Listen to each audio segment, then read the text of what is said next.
Hello and welcome to Your World. I am Aisha Fabian. Well, we will bring you a roundup of this week's highlights and headlines. So this is the first segment of Your World.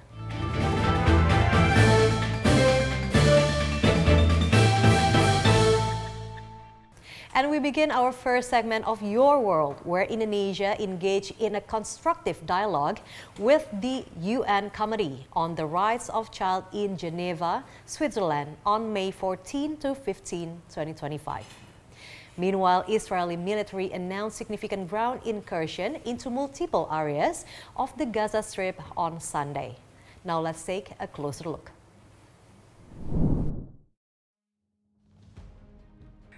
At the dialogue, Indonesia presented various priority programs as well as the progress made and challenges encountered in fulfilling children's rights since the last constructive dialogue held a decade ago.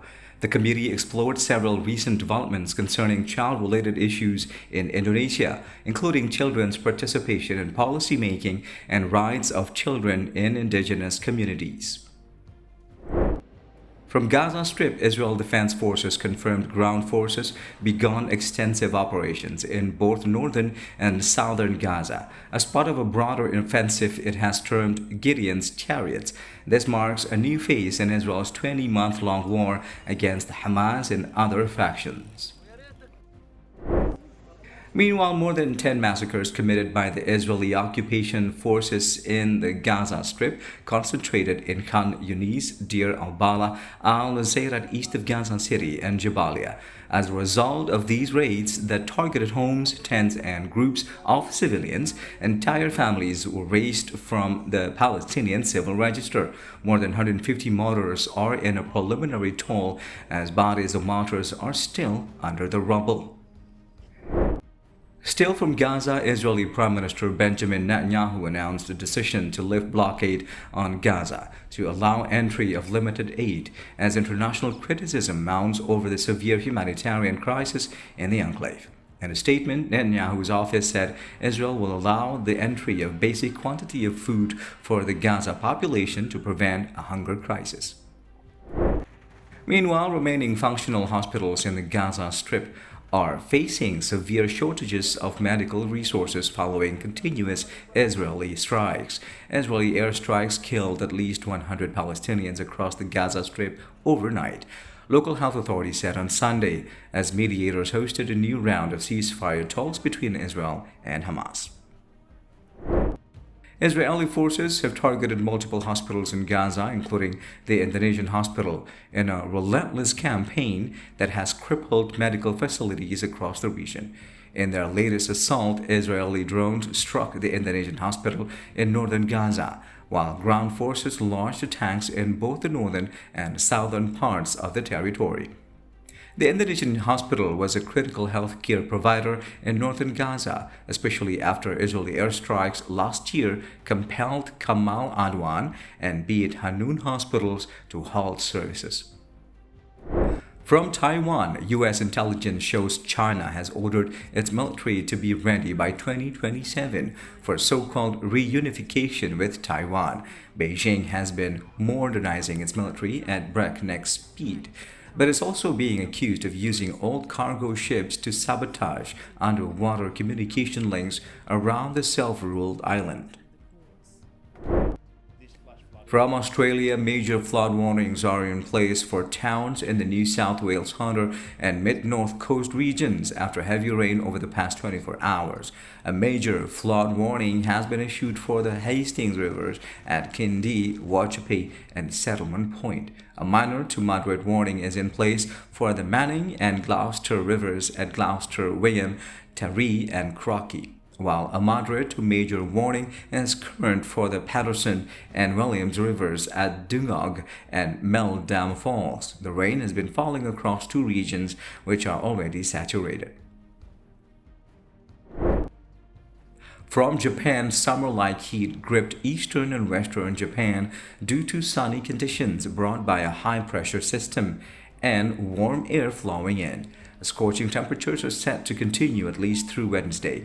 By Tuesday afternoon, the temperature had soared to 34 degrees Celsius in Yamanashi Prefecture's Otsuki City, 33.5 degrees in the western Tokyo city of Hachioji, 33 degrees of Fukuoka Prefecture's Itoshima City and Hyogo Prefecture's Asago City. The temperature topped 30 degrees in central Tokyo for the first time this year.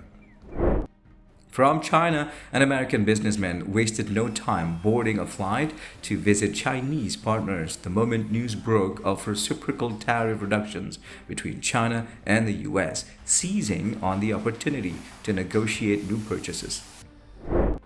Meanwhile, China will levy anti-dumping duties on imports of polyformaldehyde copolymer originating in the United States, the European Union, China's Taiwan region, and Japan from May 19 for a period of 5 years, the Commerce Ministry said in a statement Sunday. From Tokyo, Japan, Japan's top negotiator in tariff talks with the United States is scheduled to leave for Washington on Friday.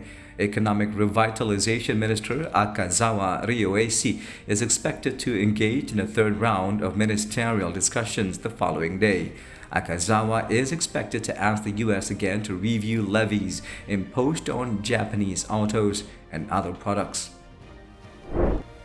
And from Cambodia, a joint military exercise between China and Cambodia started with a grand opening ceremony on Saturday in central Cambodia's Kampong Chnang province. The drill, codenamed Golden Dragon 2025, is the seventh of its kind between the Chinese and Cambodian militaries to enhance practical cooperation between the two sides and contribute to building an all-weather China-Cambodia community with a shared future in the new era.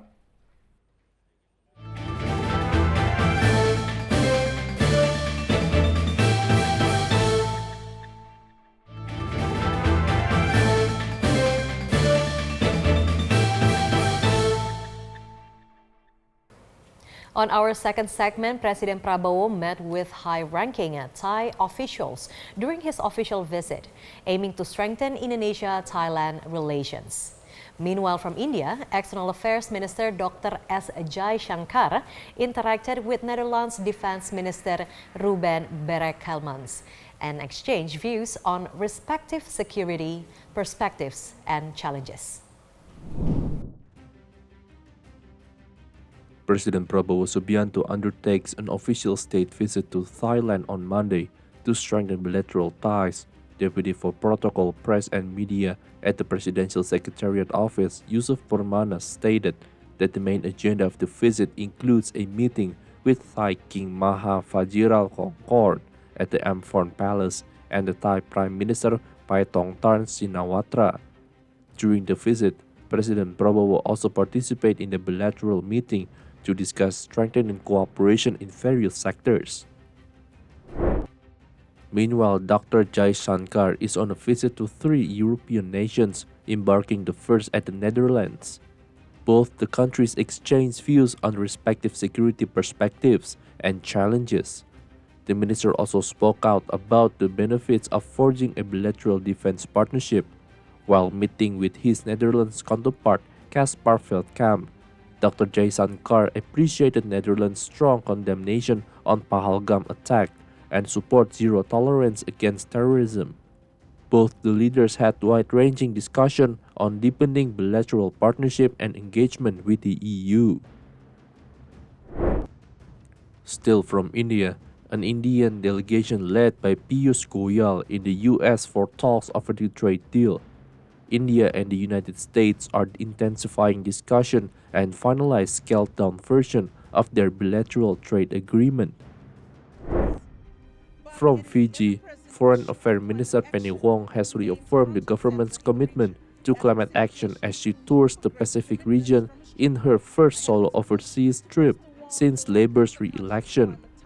In a 3-country tour of the Pacific, Senator Wong is looking to shore up support in this region as Australia looks to co-host next year's COP31 climate summit with Pacific nations.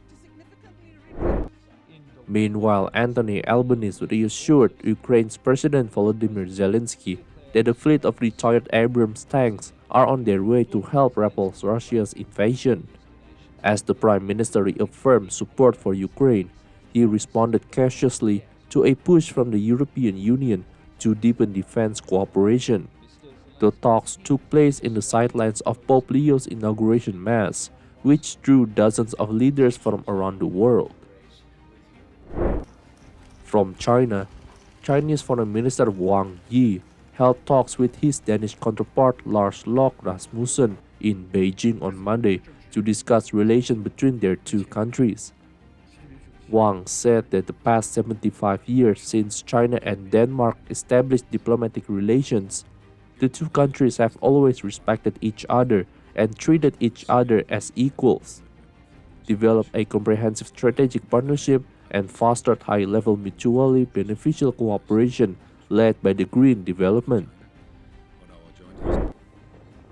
From Geneva, Switzerland, the 78th World Health Assembly opened Monday in Geneva, Switzerland, under the theme One World for Health.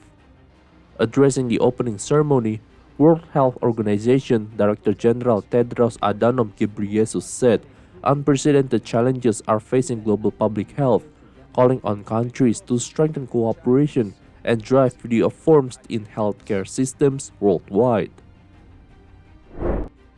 From France, the world's leading international film festival is in Cannes, France.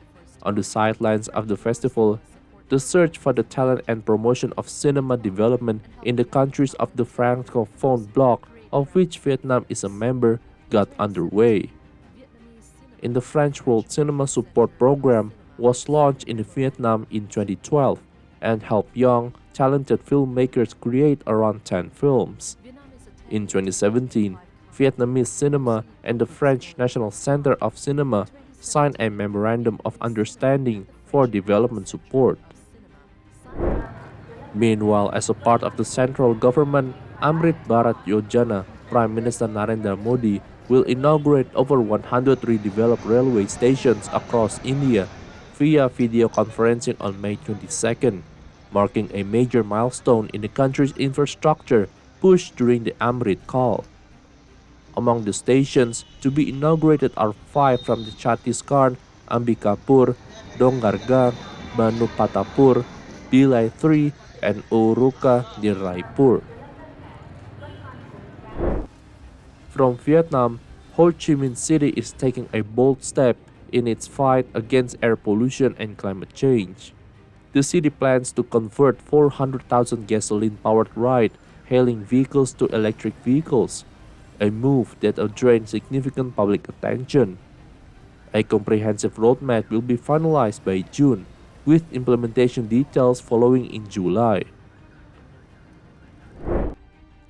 From Netherlands, 6 European countries have unveiled the latest drone and other technologies they are jointly developing and protect seabed infrastructure amid allegations that Russia is behind damage to Baltic Sea cables. Since November of last year, repeated damage has been reported to electricity transmission and communication cables laid in the Baltic Sea. Some have pointed to possible sabotage by Russia. NATO responded by strengthening monitoring via ships and aircraft. And China launches a Series 1 carrier rocket from the water near East China's Shandong province on Monday, placing 4 new satellites into the planet orbit. The commercial rockets blast off at 3:38 p.m. Beijing time, carrying the 4 satellites belonging to the Tianqi constellation. The Taiwan Satellite Launch Center carried out the offshore launch. This launch marks the 20th mission in the Series 1 carrier rocket series.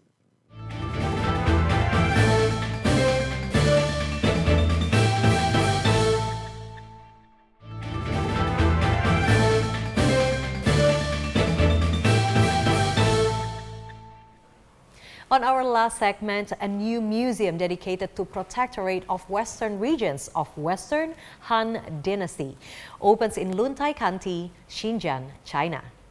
We also have a report of a joint Mongolian-Russian expedition that began work in Dornod province to recover and preserve remains from Kalk River battlefield. A new museum dedicated to the protectorate of the western regions of the Western Han Dynasty opened in Luntai County, Xinjiang, coinciding with the International Museum Day on May 18. The museum highlights the historical interactions and integration among ethnic groups in the region and features key archaeological discoveries from a national project launched in 2018. Among the significant relics displayed are oracle bones used for divinations and a uniquely shaped bronze pan, both providing evidence of close ties between Xinjiang and the Central Plains. And also, a joint Mongolian-Russian expedition has begun work in Darnat province to recover and preserve remains from the Kalk River battlefield, one of the last uncleared sites from the 1939 conflicts. Many soldiers remain missing, and efforts are now focused on respectful recovery and memorialization. Launched following a 2024 presidential meeting marking the 80th anniversary of victory in the Liberation War, the mission aims to honor fallen soldiers, repatriate Red Army remains, and advance military archaeology. At 4,000 meters above sea level, farmers in southwest China's Xinjiang Autonomous Region celebrate the Wonggu Festival, a 1,500-year-old tradition held to welcome the upcoming harvest. With dancing, horseback riding, and offerings of barley wine, the festival expresses hopes for abundance. Celebrated mainly in rural areas along the Yarlung Zangbo and Lhasa rivers, the event features processions led by monks, prayers around ripening fields, and vibrant music under clear skies.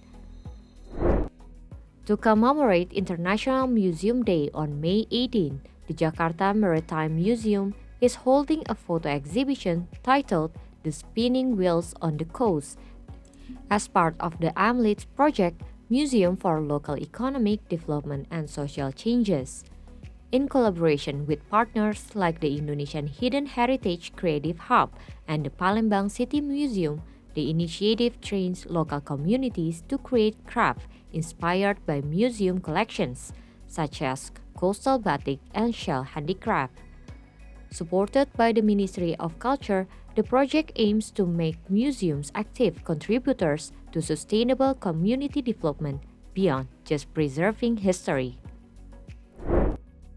600,000 acres of wild apricot flowers bloom in Chifeng City, Inner Mongolia, attracting many tourists to enjoy the flowers. Wild apricot is an important tree species for desert control and soil and water conservation in northern regions. Lychee orchards are set to enter harvest season in just a few weeks. Lychees are a favorite in the domestic market and a key Vietnamese agricultural export. To ensure the smooth export of fresh lychees from lowland provinces such as Bắc Giang and Haidong to China, the Lao Chai Economic Zone Management Board has proposed a dedicated traffic flow plan for lychee transport vehicles at the Kim Tan border gate starting May 20th. The local paper cutting materials are mostly derived from folk historical figures, birds and bees, flowers, birds, insects, fish, fruits, and vegetables. The most significant feature is that there are paintings in the characters and characters in the paintings. A Cheongsam exhibition integrating paper cutting was held recently. The book festival, held in the central square of the capital under the patronage of the president, has brought together Mongolia's leading writers, directors, and artists. Young people are also flocking to the square in search of engaging and inspiring books. The 37th National Book Festival is being held under the slogan, "Let's Read More." Authors and publishers from Russia, China, and the Republic of Korea are participating in this year's event. Over the years, the festival has drawn more than 300,000 participants, 200 publishers, over 300 authors, and representatives from 10 countries. To mark its anniversary, the Mongolian Youth Journalists Club held a national speech contest honoring the legacy of the late journalist Bozibayar Otgonbatar. The event encouraged youth participation in building a just and ethical society. Founded in June last year with Otgobantar's support, the club now includes over 500 aspiring journalists across 17 branches. The contest showcased students' passion for journalism, reinforcing the importance of integrity and responsibility in the media. At 7 p.m. on Bai Sau Beach, the shore is crowded with locals and tourists enjoying an evening stroll. The sea breeze is cool and comforting, inviting everyone to relax, breathe deeply, and be present. Evenings in Vung Tau City are also full of energy and excitement. Although the Tui Phan Coastal Boulevard renovation remains unfinished, its parking lights have already transformed the promenade into a luminous avenue. The promise of a world-class coastal park draws families, couples, and friend groups to experience this new attraction. Club President Quinpat Mongkol Techapat expressed concern over the challenges faced by 300 to 400 monkeys whose habitat was cleared, despite the Bangkok Metropolitan Administration acquiring 12 prey of land in 2007 for a sanctuary that remains undeveloped. The lack of action has led to monkeys entering residential areas, causing conflicts. The club has proposed developing the land into a proper sanctuary and ecotourism site, but has struggled to secure funding from relevant agencies, particularly the BMA. Launched in early April, a contest organized by the General Association of Vietnamese in Kansai, Chai Tre Vietnamese Language School, and Osaka University Vietnamese Department encouraged primary school students of Vietnamese descent in Japan to create original artworks depicting their impressions of Vietnam. The contest, which allows students to use various mediums like crayons, watercolors, and pastels, aim to connect young Vietnamese abroad with their heritage and showcase Vietnamese transformation. As the Vietnamese community in Japan grows, cultural and language programs are becoming increasingly important to help younger generations stay connected to the roots. Khelo India Beach Games 2025 started with a lineup of cultural performances and athlete parades showcasing vibrant traditions and talents from various states.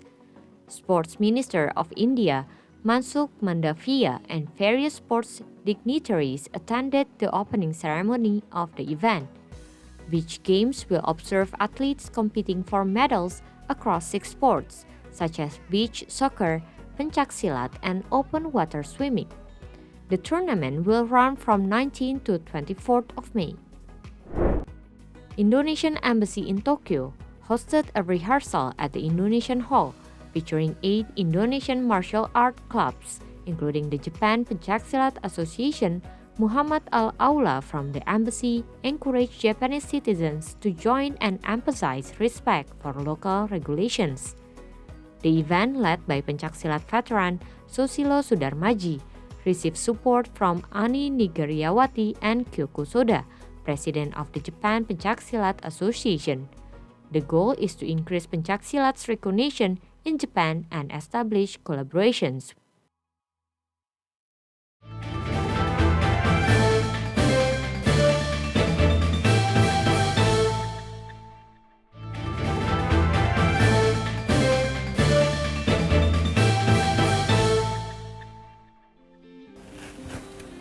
And that concludes this week's edition of Your World. I am Aisha Fabian. Thank you for watching and see you again on the next edition of Your World.